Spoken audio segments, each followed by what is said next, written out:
A digital bank that raised more than $100 million from investors, including movie studio star Leonardo DiCaprio, has run into some trouble this morning. Joining us right now is CNBC.com banking reporter Hugh Son. What's going on, Hugh? Yeah, so this is the bank that tried to be the first green, socially conscious online digital bank. It was formed, which I never even understood what that meant, but we can talk about that in a moment. Yeah. So it was created about 5 years ago, and they have this business model where you pay what you want to, and your deposits are going to be, fossil fuel free. And they guaranteed all these things, and they had some momentum apparently.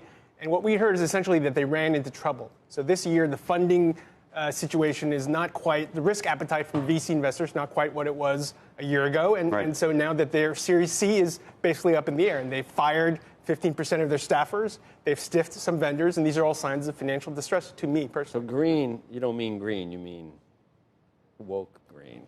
Right? Essentially, yes. I want them all to live fossil-free lives. I just want them to live fossil-free lives. It's harder to do that. No, I want them to do that. Go live a fossil-free life. See how you like it. I want them to do that. Can they? So this is the type of thing that would attract the Leo DiCaprio to become an advisor and investor in the company. Right? And the likes of Orlando Bloom and Doc Rivers. So my question to you is, how much money do you think he has actually in the company? How much of it is him lending his name to the company? And what happens as a result of all of this? Well, no, I mean, with Leo specifically? Yeah. I mean, this is the case of a celebrity basically getting, he probably has some kind of great deal where he lends his name, puts in a token amount like Jay-Z did with the Nets, and it gets the aura and gives them the aura of his fame, essentially. Right, so he gives them the aura of his fame, and the question, though, is if the company goes under or has real trouble, do they give him the aura of their problem? Yeah, I mean, potentially, right? But, I mean, nothing that this company hasn't done anything wrong, to be clear. Right. I mean, from what I can understand, they have a business model that's difficult to maintain. And as you guys know, with money-burning, startups these days, it's a harder pitch. Right. When you say that the business model has a problem, what's the fundamental issue?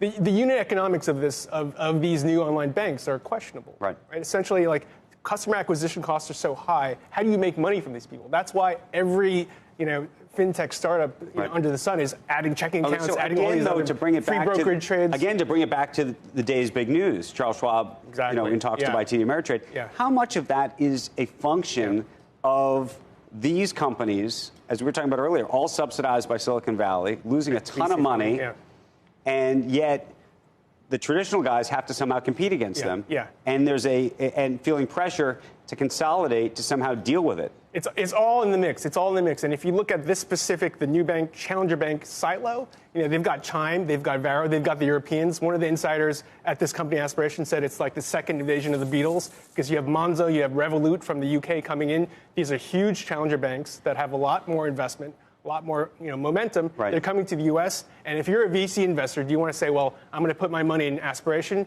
or perhaps one of these guys who are already proven overseas? It's really increasingly tough for these guys. And when the market turns, this is what I'm curious about. So you're going to see these big deals like the Charles Schwab TD kind of deal. But when, in fact, the market turns, and we were talking about this earlier, the big guys, do you think they swoop in and buy everybody? So there's going to be this whole fintech world because they're going to really, and the fintech guys will really start to hurt. There's going to be consolidation. Right. There's going to be failures. We don't know when, but the VCs I talked to said it's kind of like tying two drunks together and thinking that they're going to start walking straight after that. Some of these companies that get merged together in the fintech space, they're not going to do great anyway. Not going to do great anyway.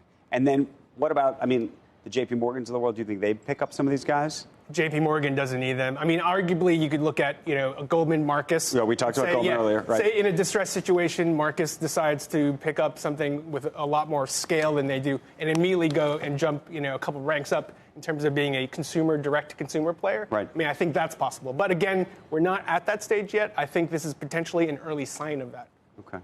Did you reach out? Is Leo saying anything on the record? We haven't heard from him yet.